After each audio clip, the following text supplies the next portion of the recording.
folks, Dave here at Thunder Mesa Studio, and this week I'm finishing this tiny little 3D printed On30 handcar.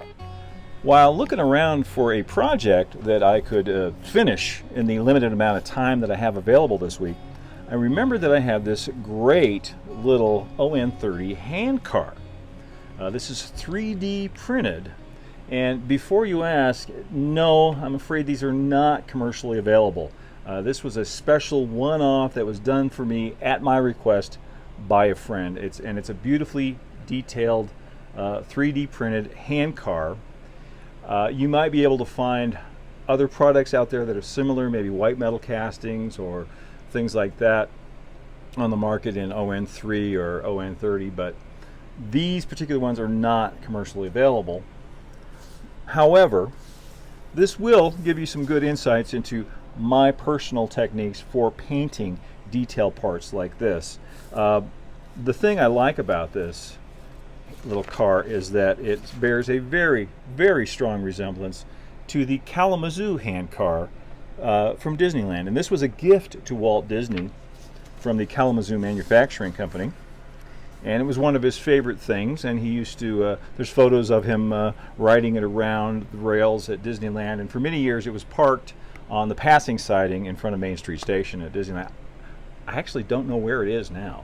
It might be in the Roundhouse, but if anyone out there knows where the Kalamazoo Handcar from Disneyland is, please let me know in the comments down below. But anyway, what I'm going to do is paint this great little 3D model to greatly resemble the Kalamazoo Handcar from Disneyland. What I've already done here is given myself a handle. This is a bit of straight pin pushed into a piece of wood, and I have used some cyanoacrylate adhesive with a little kicker to glue that to the bottom of the car here. I haven't put any holes in it or anything, and this is just to give me a handle while I paint the thing. And the first step will be to get a coat of flat black primer on here, and that'll do double duty.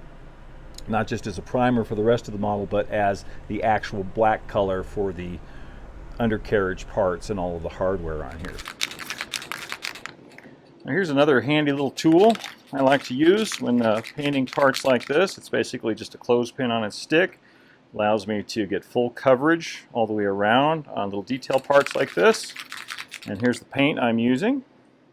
Just some Krylon Color Max flat black primer. Give it a good shake. You got to shake these for about 2 minutes. It'll keep the can from clogging and much better paint flow. There we go. Just turn it like a rotisserie, holding the can about 10-12 inches away. Let that dry and see how it looks, see if we need a second coat. Alright, looks like we got some pretty good coverage with the black on there. Nice and even, no drips or spots or bare spots. So I can start laying in the other colors.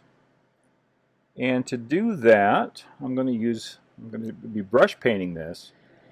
And if there's one piece of advice I can give you all for painting small models, precision painting, buy the best brushes you can possibly afford. There is a difference. There is a difference in quality, and with brushes you really, really do get what you pay for. These are actually some Red Sable brushes. This is a 00. You probably don't need to get this high quality. These are fine art watercolor brushes that I have and I use a lot. But I'm using a 00 and a #1 size brush to paint this whole thing. Yeah, you don't have to get Series 7 Red Sable from Winsor & Newton, but get the best brushes you can afford for this kind of thing.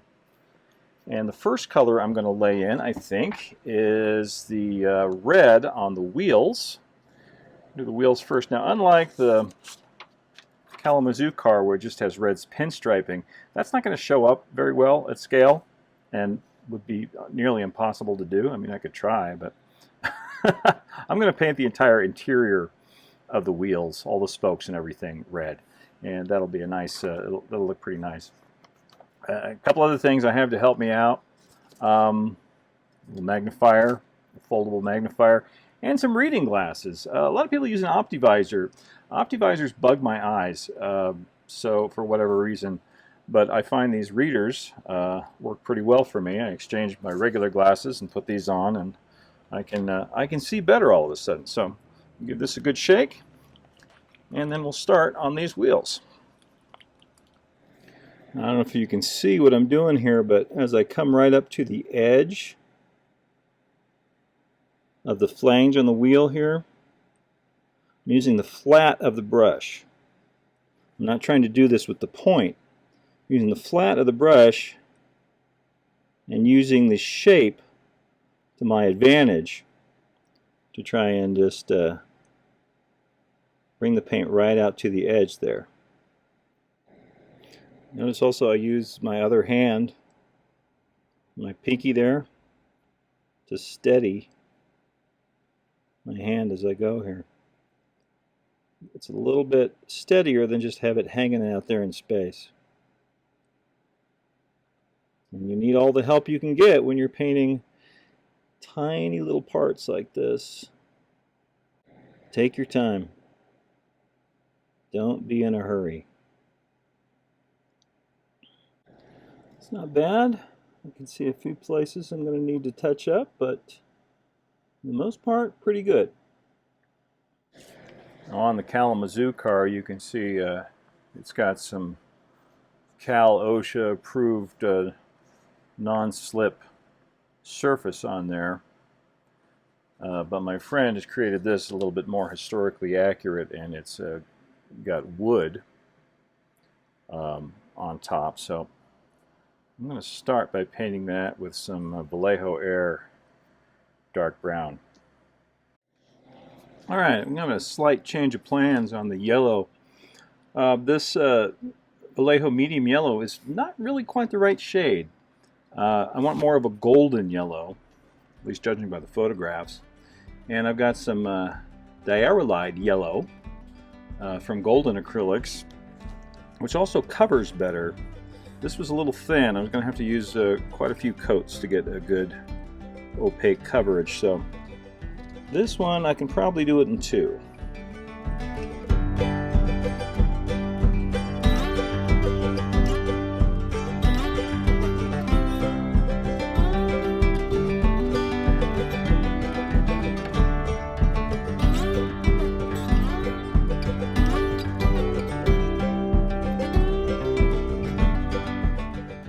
As predicted, it took a couple of coats of the yellow to cover, and you can see I made a bit of a mess of it in a few places, but that's okay. That's what touch-up time is for.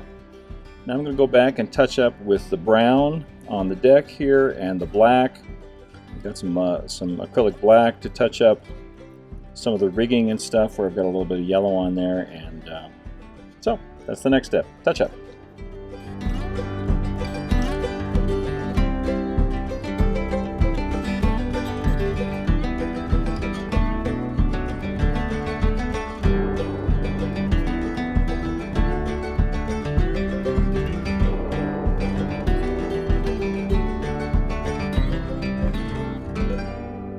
I could call this done now if I wanted. Maybe just do a little light weathering on it, but a couple of other little things I want to add. I've got some Vallejo gunmetal here, and I'm going to paint the tires on the spoked wheels. Give them a little bit of a shine. You don't want them bright silver, but you want them to look like they've been on the rails. So flat black is really not going to work. Alright. And one more thing I want to hit with the gunmetal is the brake pedal right here. Just the top.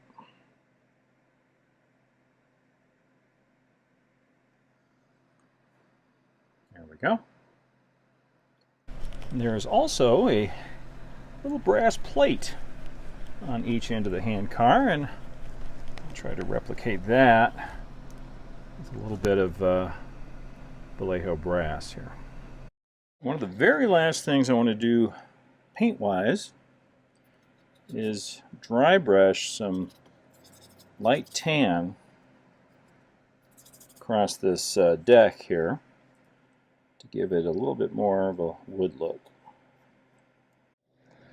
And the last thing, I'm going to take my watercolors. Now remember, watercolors will not react with the acrylic paints underneath.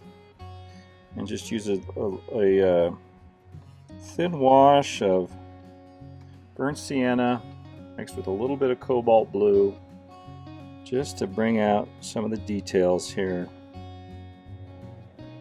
Trying to bring them out without obscuring them, so I'm not using chalks or anything like that. It's a very well maintained little car, so it's not going to have a lot of heavy weathering on it. And that just gives it just enough patina to look like it's been used, but not abused.